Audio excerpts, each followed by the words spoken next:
Assalamualaikum warahmatullahi wabarakatuh. Halo, apa kabar Smart Parent?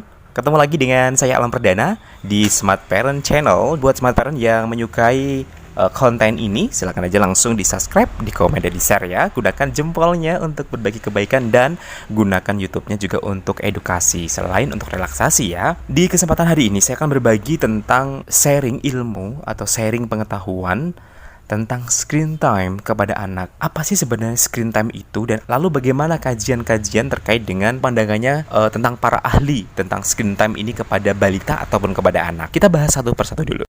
Mungkin bagi smart parent belum familiar ya dengan bahasa screen time.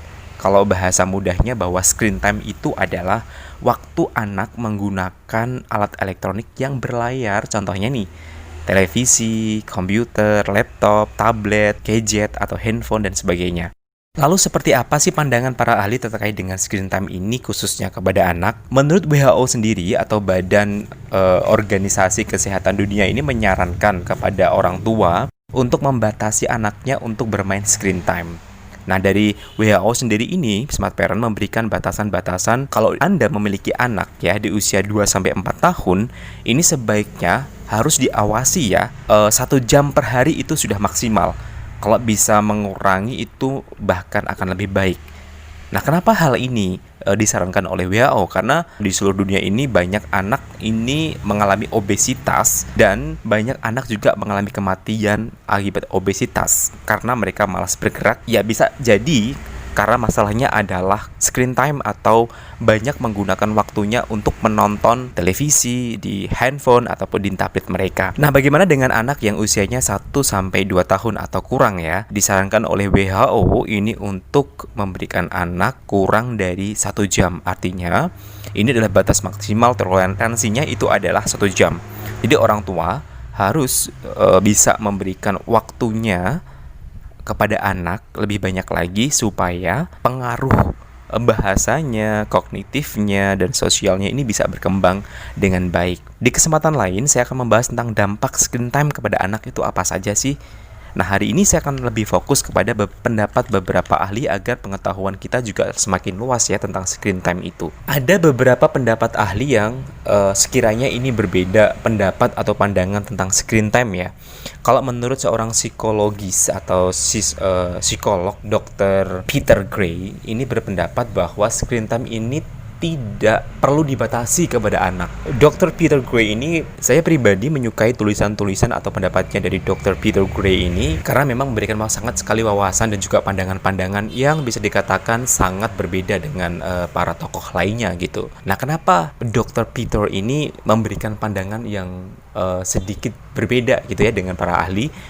Karena dia berpendapat bahwa selagi anak ini bisa bertanggung jawab tentang dirinya, tentang masa depannya, tentang interestingnya, dan tentang kepercayaan anak terhadap dirinya, ini screen time tidak perlu dibatasi. Biarkan anak berkreasi. Dia berpendapat juga bahwa dengan menonton hal-hal yang baru, anak ini bisa berkembang, berimajinatif. Ya, meskipun dia sedang duduk menonton, tapi otaknya kan jalan. Nah, ini pendapat-pendapat seorang Dr. Peter Gray. Nah, tapi dari sekian banyak tokoh, banyak sekali tidak sependapat dengan pendapatnya dari seorang psikologis itu ya. Ada juga Dr. Laura Markham dan juga Jonathan Larsbury, ada juga Dr. Salafi Sabani. Ini memberikan limit kepada anak itu penting sekali waktunya screen time. Mereka berpendapat bahwa anak harus diawasi. Screen time itu bisa berdampak buruk kepada anak. Ya, mulai dari sosialnya, mulai dari motorik halus, motorik kasarnya, kognitifnya, dan ada keterbatasan antara sosial, antara satu dengan yang lain. Ini menyebabkan anak ini bisa bersifat introvert, bisa kecanduan, karena mereka hampir semuanya berpendapat bahwa screen time ini bisa memberikan dampak buruk berupa kecanduan atau addicted. Karena screen time ini bisa memberikan efek negatif kepada anak-anak, apalagi anak yang masih di bawah umur atau belum memasuki masa sekolah, baik itu prasekolah ataupun sekolah di sekolah dasar.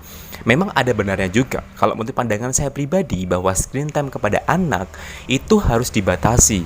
Karena apa? Biarkan anak ini bermain, bergerak sesuai dengan kemampuan dasar mereka sebagai anak. Biarkan mereka berkembang sesuai dengan tahapan usianya. Kalau kita memberikan gadget tanpa pengawasan, ya, tanpa memberikan bimbingan kepada anak, mereka akan menghabiskan waktu di gadget itu bisa berjam-jam, dan ini bisa memberikan dampak yang negatif. Salah satunya perkembangan dari si buah hati Anda gitu ya. Ada juga orang tua yang berpendapat, kalau tidak saya kasih gadget, saya kan nggak bisa masak, nggak bisa nyuci baju, nggak bisa melakukan hal-hal yang penting bagi mereka. Saya lebih senang kalau anak saya diberikan gadget daripada mereka main di luar, karena saya bisa ngontrol dan melihatnya langsung anak saya di rumah.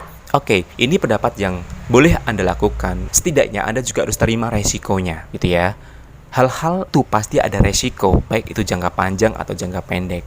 Tapi setidaknya anak Anda bisa libatkan untuk melakukan kegiatan yang Anda lakukan. Misalnya memasak nih, biarkan mereka bertanya, masak apa hari ini? Menunya apa saja ya, Ma? Itu lebih baik daripada Anda biarkan mereka kasihkan gadget, udah diam gitu aja. Semua kembali kepada Anda, smart parent.